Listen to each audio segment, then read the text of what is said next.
Just to recap a little, we started with looking at Moshe. Moshe's nevu'ah was straight from Hashem, and Moshe didn't need to prepare for his nevu'ah. So we opened with a pasuk that said that Vayikra Moshe b'yom hashvi'i. Why did Moshe wait? Why did Hashem wait for 6 days?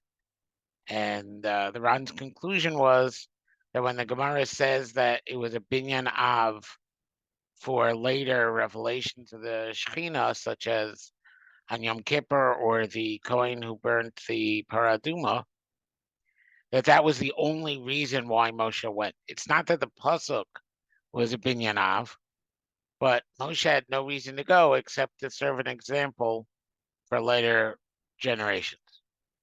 And that's why Moshe had to prepare, which then segued into the difference between getting nevu'ah straight from Hashem, where no preparation is needed because Hashem could just speak to whomever, and getting nevu'ah via malach, where somebody had to be prepared in order to receive from the malach.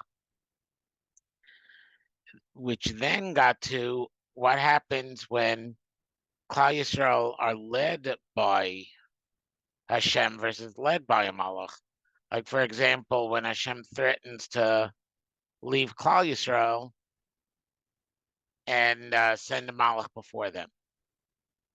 So it was interesting because on the one hand, Hashem warned them that the malach shalo yimarebu, that you shouldn't rebel against him. Kilo yisal pisham, he's not going to forgive their hate. Right. On the other hand, it said that Hashem was going to bow out because if you were in my presence, I'd have to destroy you altogether. So which is worse? Which is the more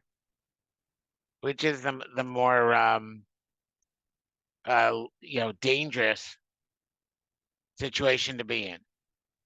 So he asked two variants of this question, and then we ended last week with this short paragraph, so I'm going to look at it again. What's the answer on this? It's along the ways of what we have written already. Amru. This is what it says, Kilo Allah b'kirbacha. I'm not going to go up to Israel with you. Kiam ksheyorifata, because you're a stubborn nation. Pen acholcha b'derech, lest I consume you, I destroy you along the way. Vamru kilo yisal pishechem. And when it says to the about the malach that he won't forgive their sins, Haim devar misnagdim, they do seem to contradict aval al kavanos shanos, but they're about different ideas. They go in different directions. Vusha rasha yagilahem mitzachi avru divrei Hashem yisparach. The evil that would happen to them if they were to violate what Hashem said, biyoso misyached banagasam, when he alone is leading them, amnon hu mitzad hamari b'divro, and therefore being rebellious against his words, va'onesh al avaram b'divro.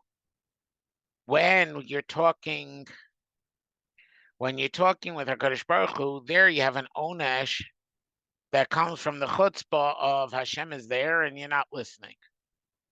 But it's an onesh. And therefore there's a threat of destruction. Lo have said darkam levad, not just that they would be thrown off course. Amro, and this is what it says, lest I destroy you on the way. Onesh atzum. This is a terrible punishment. That somebody should be very afraid of. But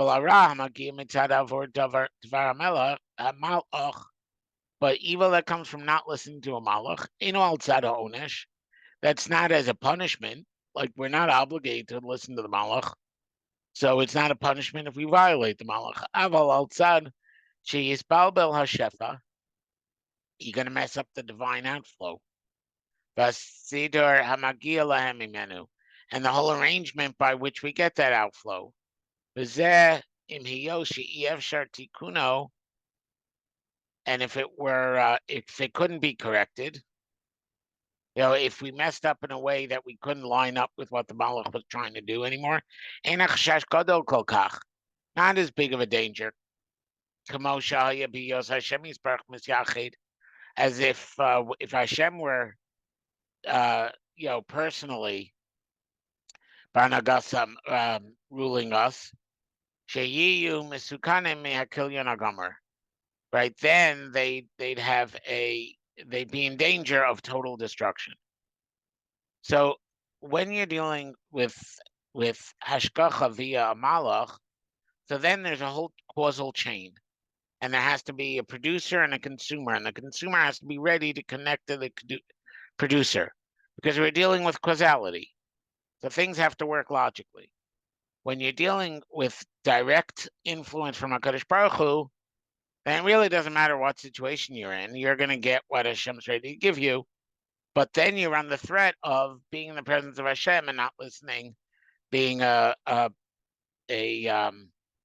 situation where you basically lose your right to exist.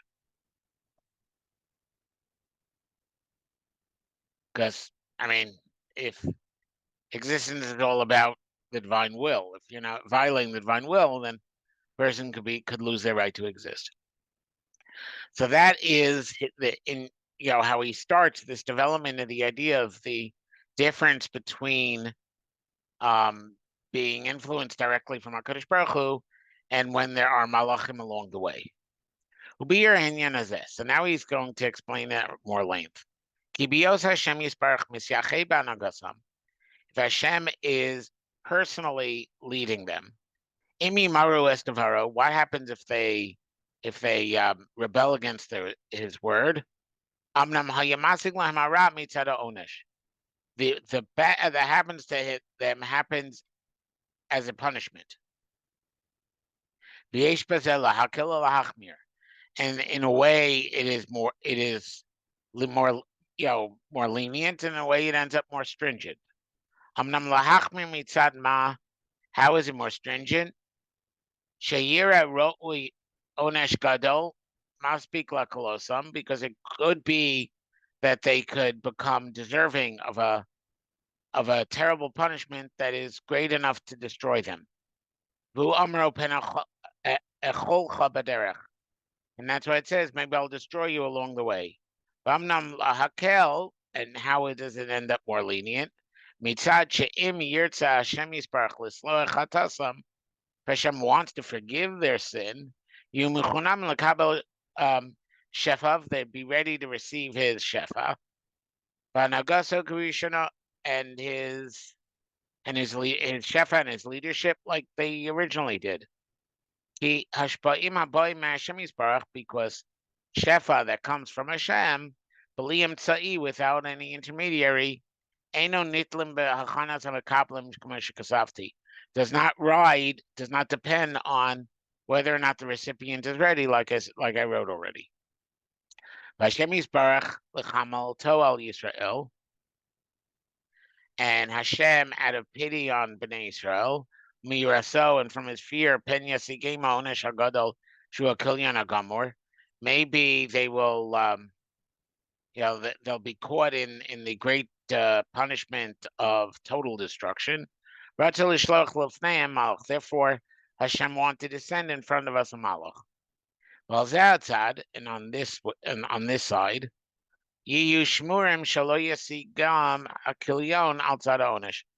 we can never be punished with destruction if we're not in front of HaKadosh Baruch Hu, where negative consequences are punishments. But he informed them, but then they'll have hamalach. Then they'll have to definitely follow the way the malach leads them.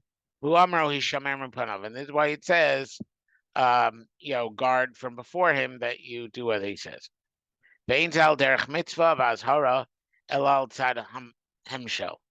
It's not a commandment or a warning. It's just the way things work. If prophecy reaches a Navi through the intermediation of an angel, Hazeh sheyil chamua rishona imam mori. For example, the Malach tells them, sheyil chamu rishona imam mori, first fight the Amori, lo yavu devarav lihilachem imachiti. So then don't ignore him and fight with the Chiti and the Prizi. Ki yagie mizeh ra, because that from that will become evil. That you can't ask forgiveness from, because the evil that happens then is causal. It's not a matter of punishment and forgiveness. It's the Malach told you how you could hook up and get the divine outflow, and you're not hooked up, so it just doesn't happen. And this is because the influence that comes via middlemen, intermediaries, they are specific and distinct, and they can't change. And they're not like events that are ordered without the intermediation of a middleman.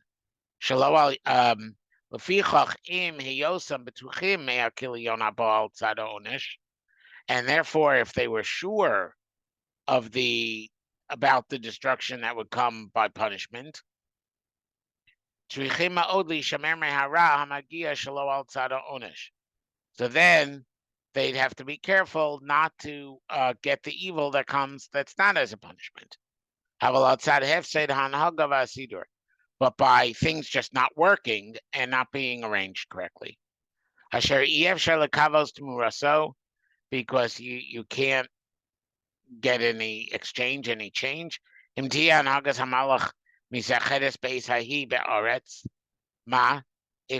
action of the Malach is specifically in this time and in this country, they go somewhere else.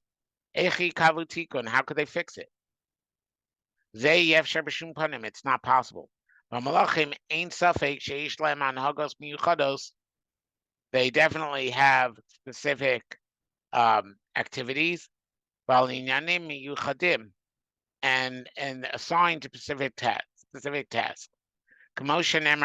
Daniel, like it says to Daniel about Sal Malchus Yavan v'Sar Malchus Paras, that there's an angel that is in charge of leading Yavan, which we call Greece, but it's probably Hebrew for Ionia. V'Sar Malchus Paras, and similarly that there's a Malach in charge of Persia. By the way, it's an interesting Malach because the Malach is introduced as the one who looks like a man. And he says, Vayomer hayadata lama basi elecha. Do you know why I came to you? Now I'm going to go back to fight with the angel in charge of Paras. I go out to fight Paras, and here the king of Greece is coming. Because that's the sequence of Golios, right? Like when the Malach comes to fight the Persians at the end of the Persian Golios, so the Greeks show up. Derashos Reb Shimon HaShiloni, and we're going to learn the Gemara inside before we get to his quote. So Reb Shimon from Shilon says, "B'shah shehipil Nebuchadnezzar harasha, Hananya Mishael v'Azariah l'soch akivshon, l'soch kivshan ha'ish." When Nebuchadnezzar threw Hananya, Mishael, and Azariah into the furnace of fire, Amad Yurekmo, Sar Habarad. So Yurekmo, the angel in charge of hail, came before HaKadosh Baruch Hu.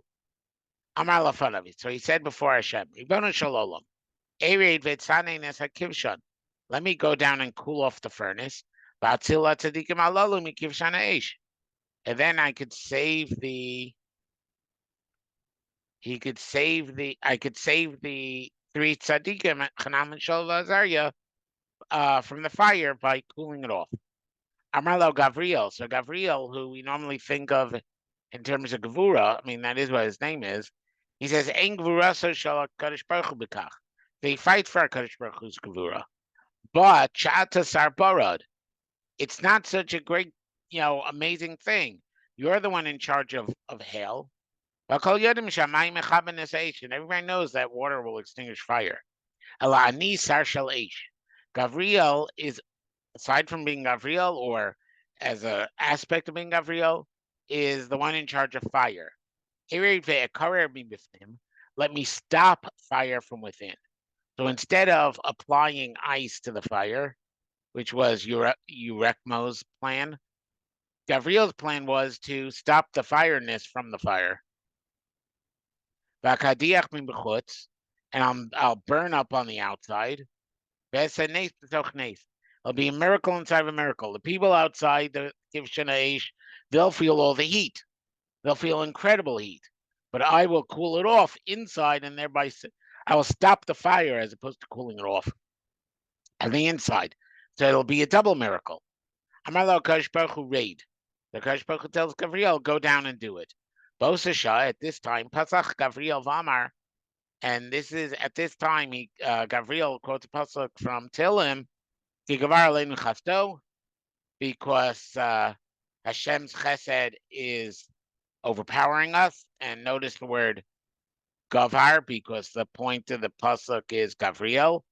Bemes Hashem Liolam, Hallelujah.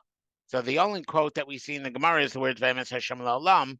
But I thought Ki Gavar Hashem Aleinu Chasto was important because it ties it to Gavriel and explains why the pasuk appears in that medrash. But notice there that we have an angel in charge of ice and an angel in charge of fire.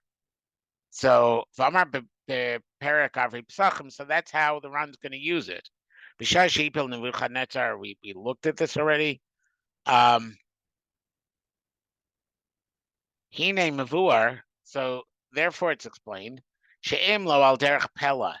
If it were not a abnormality, a wonder, en kocho shel yorekmi ela lekarer. You see that, unless God were to change the order of things, yorekmi's power is to make things cool. Below shel Gavriel. And Gavriel doesn't make things cool. Ela lechamim only makes things hotter. And similarly, by comparison, every other malach. Hine im kain. If so,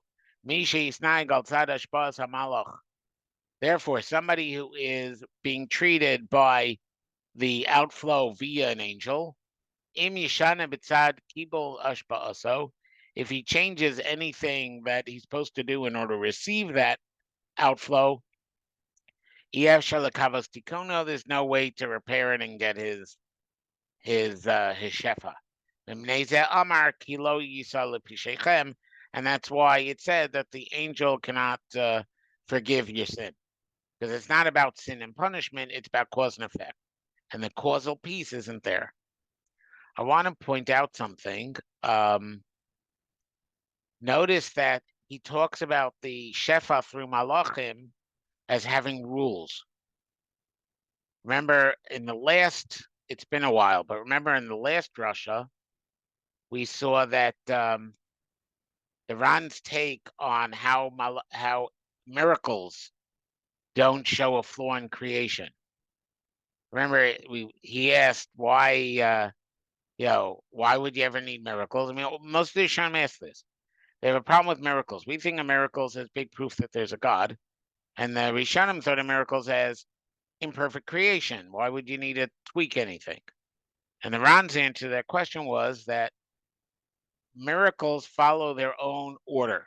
And that was the connection that we saw that made me want to look at the Maharal. That miracles follow their own order, their own plan. And we see that too when we look at Shefa that goes through Malachim, that you have to be linked up with the Malach in order to receive the Shefa that's flowing through the Malach. So you have to follow the plan because it's all causal. So even though we're talking about supernatural and miracles, he assumes that it follows some kind of causal flow. And that's like the nevu'ah from a malach, which requires preparation, because nevu'ah through a malach follows a causal flow. And all this started with Moshe didn't need preparation because he got his nevu'ah straight from a Kodesh Baruch Hu Peh. And in that case, there is no need for the lineup. Okay, that's an important point for the rest of the drasha. So if somebody didn't get something, it's a good time to ask a question.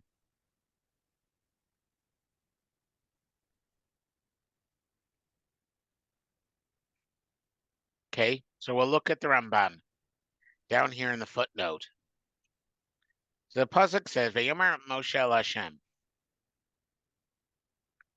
So this is over in post Egel territory.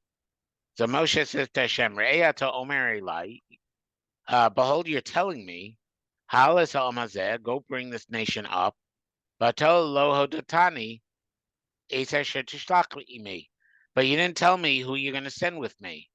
Bata marta yadaticha b'shem. And you said that I would know you by name. V'gama tzasichein beinai. And that I have found favor in you have found favor in my eyes. But he's saying, Moshe is saying that Hashem said, you have found favor in my eyes. Ata amari lai sana Rashi, ata amari lai v'gomer, ata lo datani. Ata omeri lai, sorry. Vasher amartali, when you said to me, hine anochi sholeach malach lefanecha.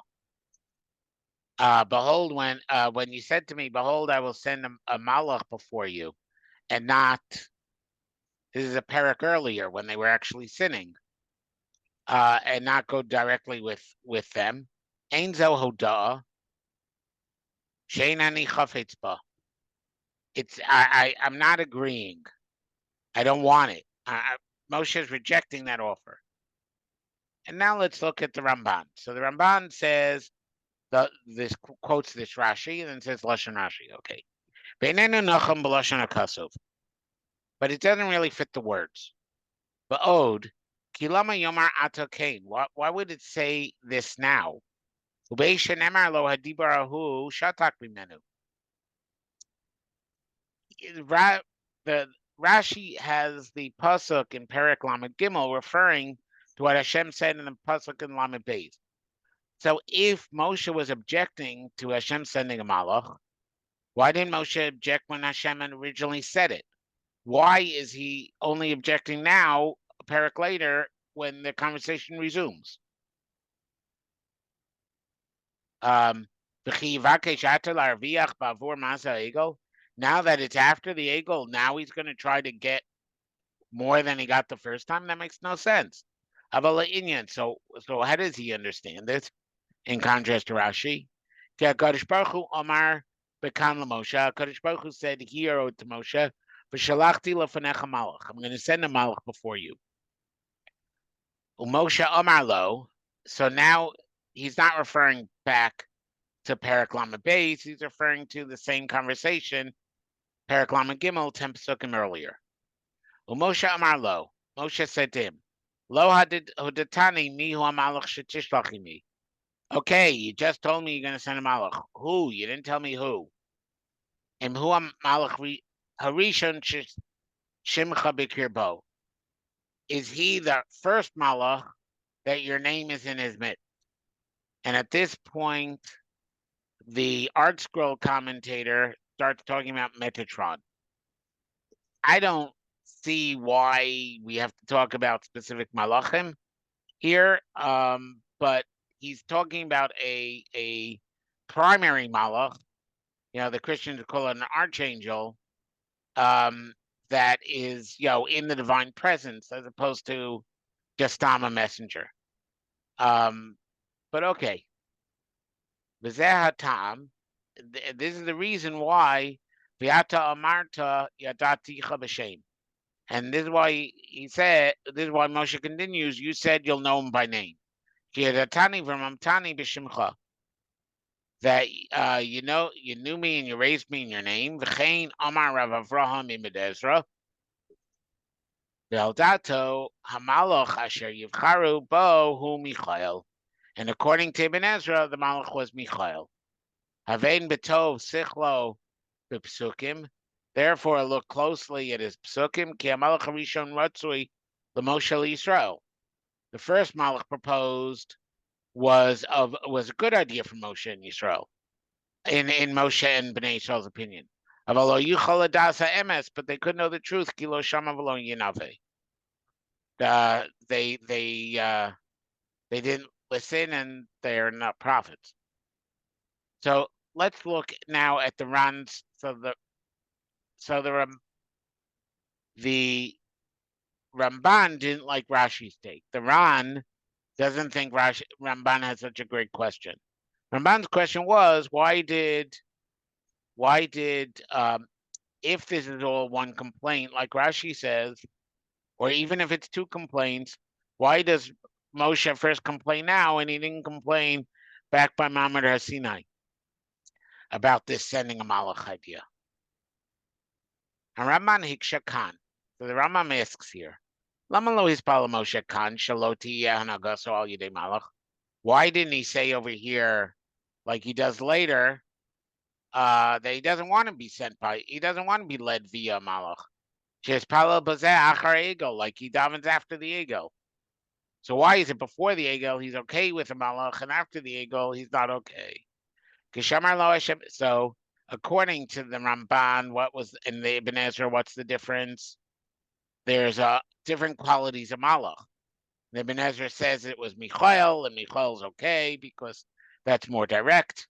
But if it wasn't going to be Michael, it was going to be just Stama messenger. They didn't want it, right? But Ramban agreed it was a different kind of malach. And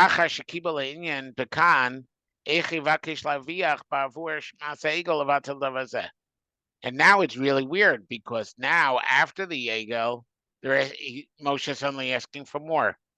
But the Ran says, I don't get the question.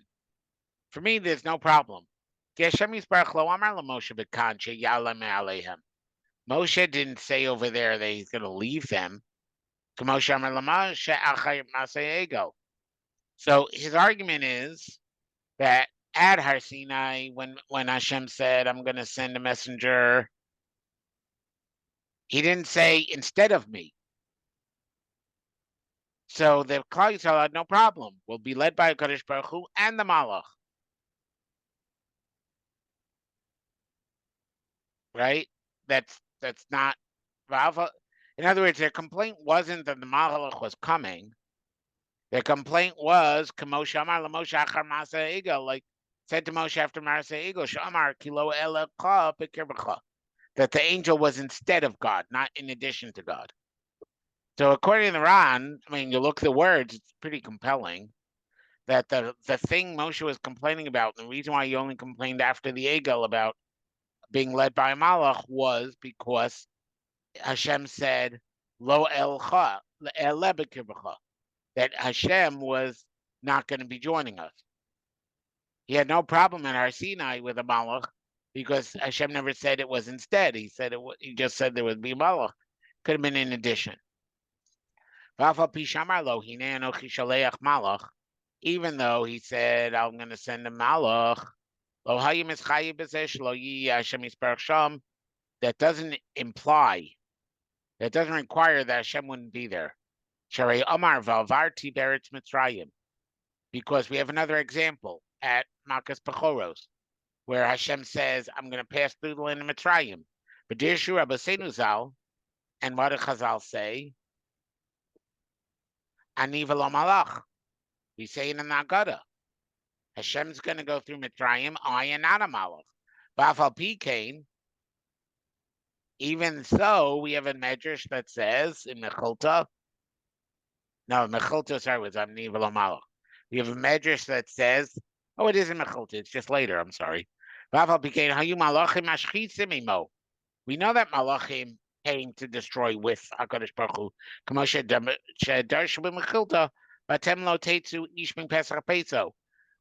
When he tells them, and this is also in the previous drasha, don't leave your house. because once the malach is there, once the mashchis is given the license to destroy, he could destroy everything, right? And we talked about then also that because it was coming via malach, so that there was not the same level of protection. It was more causal, and so they shouldn't leave their homes. Kamosha Magid Shemish Shemishnisa Shemishanisna Rishus Lamalach Lachavel. Once the Malach was given permission to destroy, Eno Mavkin Bein Tzaddik Uvein Rasha. So then the Malach doesn't only destroy those who deserve it. Shenamar Lechimi Bo Chadrecha. Come with me and stay in your chambers. That's over in Yeshaya. The Inyan Lafi She'im Hayos Shakadosh Baruch Hu B'atzmo B'chvodo Avar Mitzrayim Im Kol Zeh. So even though HaKadosh Baruch Hu himself and in his full glory passed through Mitzrayim to do Makas Bechoros, even so, Im Kol Zeh Hayu Malachim Hashchisim Imo. There were Malachim destroying with him, and they were the ones that were given license and the ones that would attack any Klal Yisrael who left their house that night. Kinyan Shnemar, like it says in Zechariah, V'nastem Gei Harei Ki Yagia Gei Harib. You will challenge. I don't recall anymore. El Atzal V'nastem Kasher Nastem Lefnei Harash, and you will shake the way you shook before the noise. B'meyuz Yo Melech Yehuda Uva Hashem Elokei Kol Kadoshim Imach. And Hashem, the God of all the holy, will come before you. Therefore,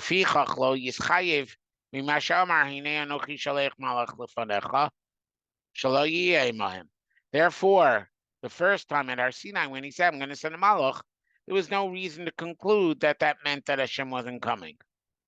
Also, Gamkein. Hashem Yisbarach B'atzmo V'chodo. Hashem Yisbarach himself and in all his glory. The Lama Yikshe Yoser. Why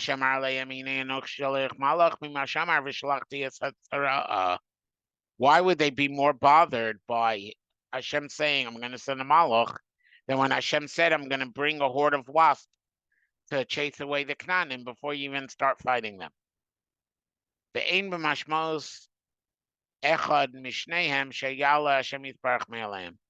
no implication in either of them that Hashem is leaving. Aval Kamosha Tzara Yeh Kli Mafzo, Kena Yeh Kli Mashchaso Amelech. Just like the horde of wasps would be Hashem's tool for scattering the Knaanim, so too the angel will be the Kli by which Hashem destroys. Therefore, Klal Yisrael were not upset at Har Sinai when Hashem said he'd send a malach. Below Moshe klal, and neither was Moshe upset at all. But further down, Hashem explicitly says, I'm not going to go up there with you. Then there was no doubt. It was definitely that Hashem was leaving. They heard something terrible. And they mourned. And no person put their jewelry on. When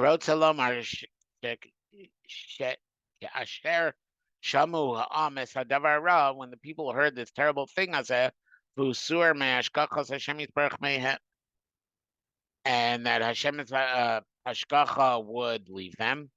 Hisablu al mashenifkad mehem v'lo shasu isha edav alav, and no person would put their jewelry on. So the Ran's approach is that you could get shefa directly from HaKadosh Baruch Hu, in which case Hashem could have rachamim, Hashem could do anything. It has nothing to do with causality. It's just things happen. Right? You could get through a malach, or you could get through a malach, but Hashem is there and the malach is just a tool.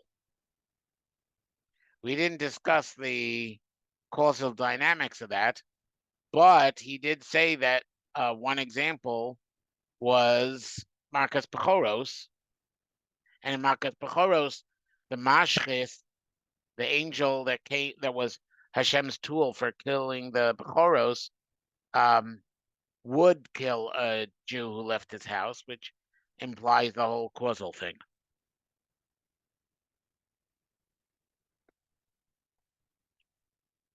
Vedi Azeh Perush Rabbi Levi ben Gershom. So now we're going to look at the Ralbag's take. Before we look at the Ralbag's take, just a little side tangent. The Abarbanel has complaints with the Ron's take. Like everybody's jumping on this topic. Because the topic, I mean, if you think about it, it makes a lot of sense, right? Hashem promises twice that he's going to send a malach. The first time, they're not guilty yet of the ego, and nobody speaks up. The second time, when they're in the state of you would think that this is not a time to speak up and ask for favors. That's when Moshe speaks up. So everybody talks about it, and the Barbanel does not like the Ron's answer. The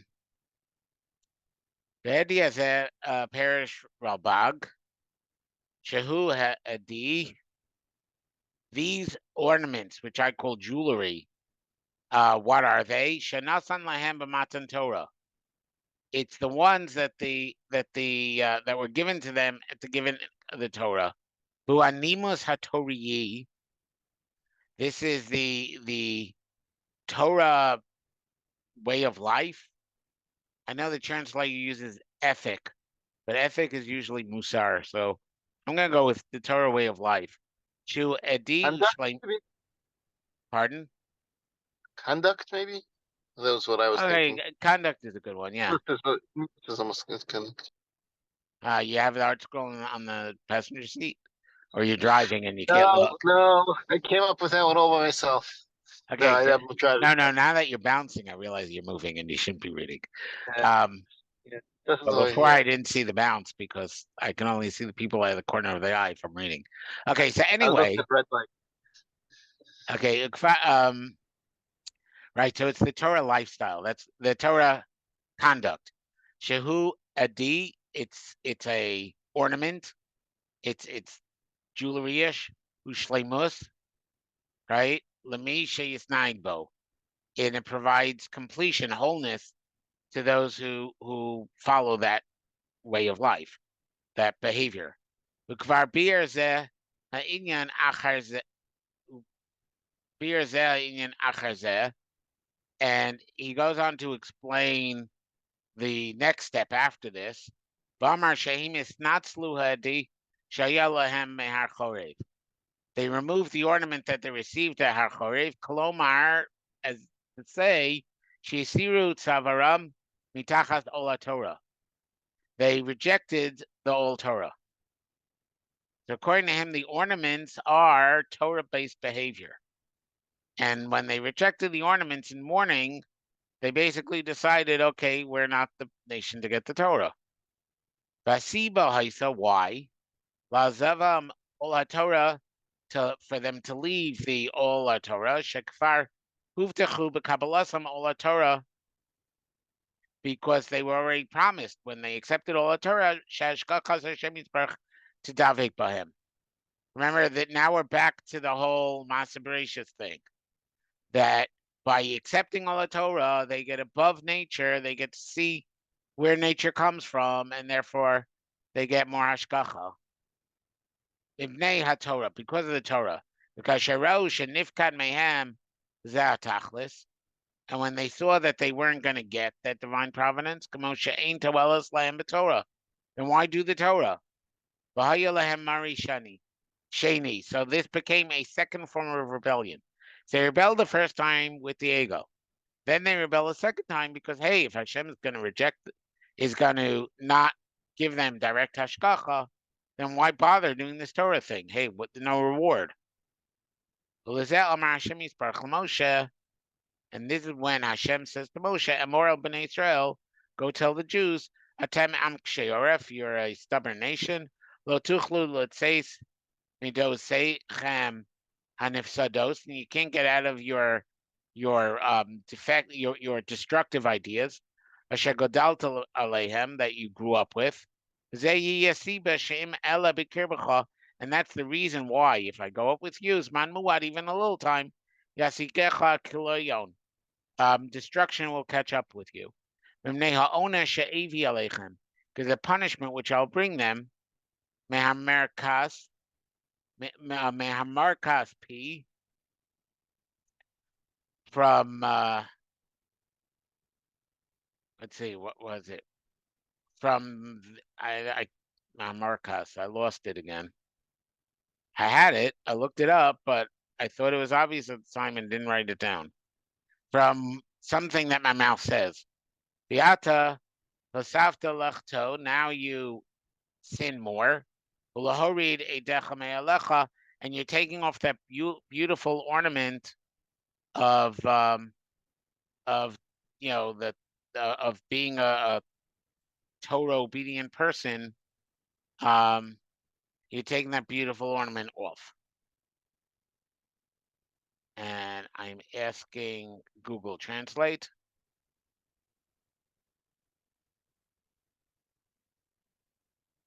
And Google Translate decided the word I wanted to type was Merkaz. Merkaz, center. And so it did not translate Merkaz. The ridge. The ridge of my mouth? That doesn't seem very, okay. Whatever it was, I thought it was obvious at the time, and now I'm lost. Yeah, that's the only translation it has.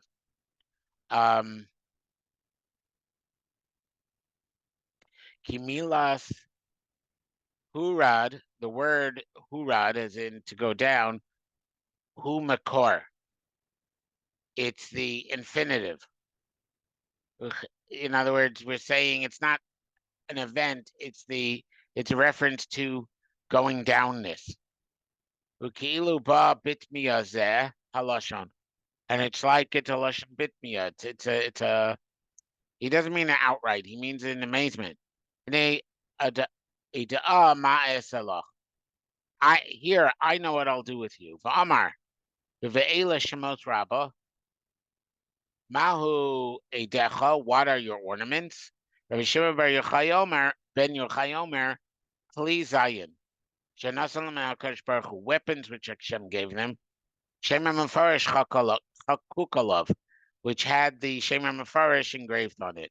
And then you wonder why people associate Rabbi Shimon bar Yochai with the Zohar, because look at what kinds of things he says in Shmos Rabbah, right?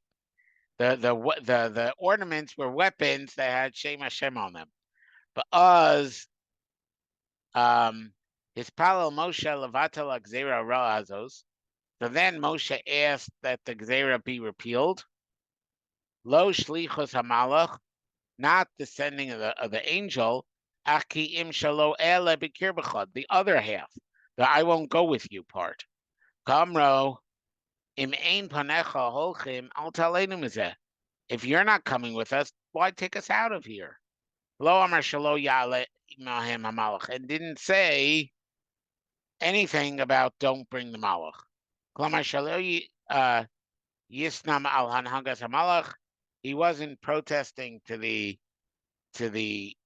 oh no, lo yitname al hanhagas hamalach. Hashem wasn't giving them over to the leadership of the malach for Tochav or some astrological star. To the extent that he would take their hashgacha away from them. So even though Klal Yisrael thought that after the Egel, they lost all claim to divine providence, Hashem was saying, Moshe was saying, keep the providence, even if you want to send the Malach like you were originally going to do before we did all this.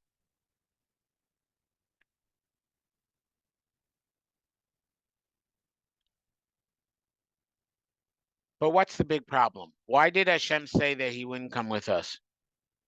Do you remember? We kind of reviewed it quickly at the beginning of this week, but it was really last week's topic. Hashem said he didn't want to go down with us because if we rebel, we could get total destruction. So why then is Moshe now davening for something else? Hashem saying, I'm doing this for your own good. So what's Moshe's tefillah about? It's appropriate to wonder. How did Moshe, but it really is why did Moshe daven to repeal that which Hashem said? It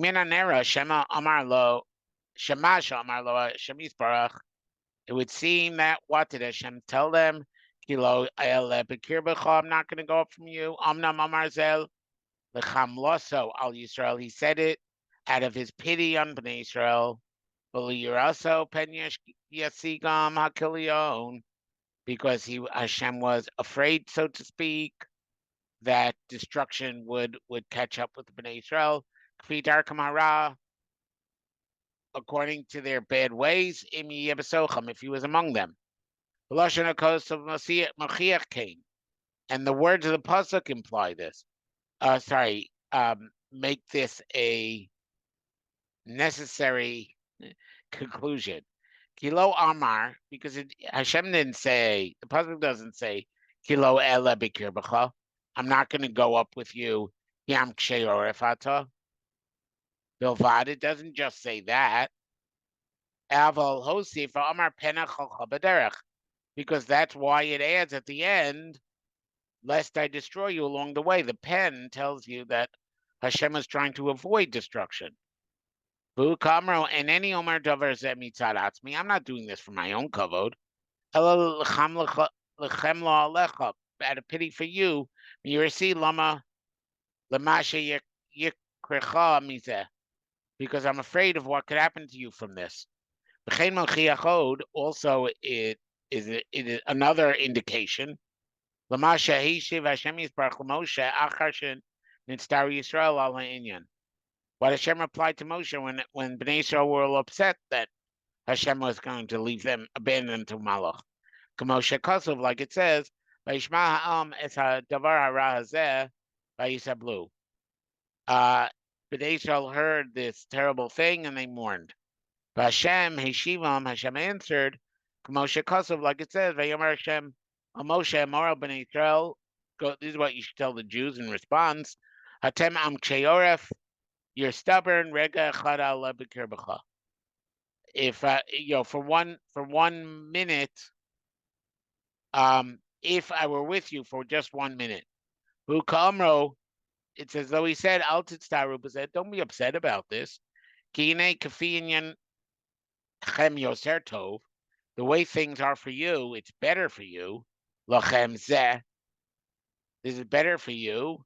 Misha'elcha ani b'nechem. Than if I would go up, if I would bring you up from within you. Kitiyu misukanim kafiyin yanchem. Because you'd be in trouble the way you guys are.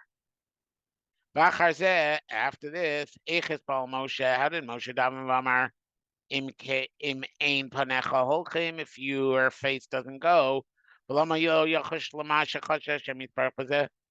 If Hashem is doing it because Hashem wants to save Bnei Israel from possible destruction, why wasn't Moshe afraid of the possible destruction? It's, you know what it's like? It's like if a doctor would say to a sick person, healthy food is no good for him. Laroa must go because of his ill health. Even though that healthy food is healthy for healthy people. Sorry for all those health words there. What, the sick person isn't going to respond to him. I'll call upon him. Also. I heard you, doctor, but no, give it to me anyway. And whatever happens, happens. Who's that suffix gadol tzarich lisba'ir? This is a big doubt. This is a big problem that we need to explain. And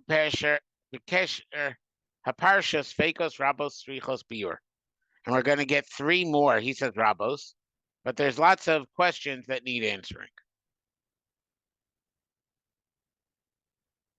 Hasavek Arishon, what's the first problem? Who? He Acher Shamar Moshe, Hashem Yisbarach, at once Moshe said to Hashem, Re'e ata omer elai ha'el. You said to me, come bring up these people.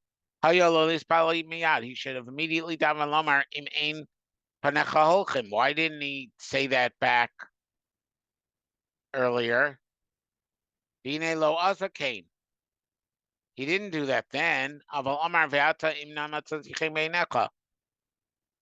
V'zeh be'emes bakasha tova ruya. So what did Moshe do when Hashem said, I'm going to leave? He said, teach me your 13 midos. That's an appropriate and good request. But what did it have to do with anything? It's out of context.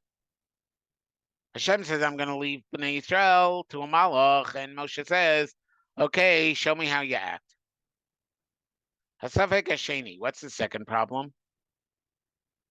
Achar Hashem Yisbarach Amar Lo Panai Yelchu, my presence will go. How would he say, how then, Panai Yelchu, if my presence were to go with you for a minute? So then, what does Moshe say? If you're not going to go. Why would he say, if your presence doesn't go, a moment after Hashem said, when my presence goes with you? Hasafek Shlishi, third problem. After Hashem repeated to him, I'm going to do that which I said. How could Moshe say now a third time? So why is he beg a third time after Hashem said the second time, I'm not gonna do it? But Nasan Tam Lazeh, and he gives a reason for this. Because the nation is stubborn. This parsha needs a lot of drasha. And next week we're going to look at all the drasha. So what were the problems he had? Really, he had 4 problems. Problem number 0, before the run starts counting problems, is that Hashem said he's going to send a malach and not go himself, because if he went himself, the Jews could be liable for total destruction. Why does Moshe think that he's doing the Jews any favor by saying, no, God, you come? That was question 0. Then he said, but you can't just answer my one question, because I got lots of more questions. One example, so question 1, right, example 1, whatever, is that Moshe didn't, when Hashem said, I'm not going to go, before Moshe addressed that thing, he suddenly starts asking about having Hashem's ways revealed to him. Like, why the whole Shloshes Midos detour in the middle of the conversation about who's going to lead Bnei Yisrael to Eretz Yisrael? Second problem, Hashem said, I'm going to go with you.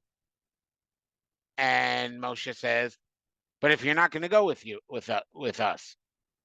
Second problem. The third problem, Hashem said, I'm going to do what you said. So Moshe said, if, Hashem should go with us, because they're stiff-necked. So, A, there's no reason to ask again. B, the reason he gives for the request is a good explanation for not listening to the request. You should do it for the Jews because they're stubborn. If they're stubborn, shouldn't you be like punishing them for stubbornness? I mean, like, what's going on with this?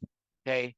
So the Ran says that the entire story just requires a lot of parish, and we're going to start next week with Zeu Mashanira Lipa. We're going to look at that whole section of Kisisa line by line with the Ran. Any questions?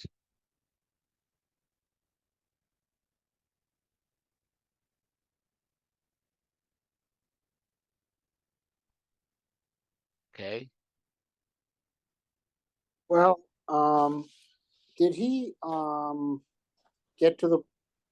Was he mentioning the Ralbag's point already? I'm just not sure if I'm parsing it right. No, the Ralbag's point was just the Ralbag understood that Bnei Yisrael was in the middle of a second rebellion. That due to the first rebellion, they thought that they weren't going to get universal hashgacha because Hashem just said, I'm going to go away and send an angel in front of us. So the Jews said, okay, well then, the whole deal's off. And that was that they were in mourning and they didn't put on their ornaments. The ornaments being following, the glory of being a Torah following people.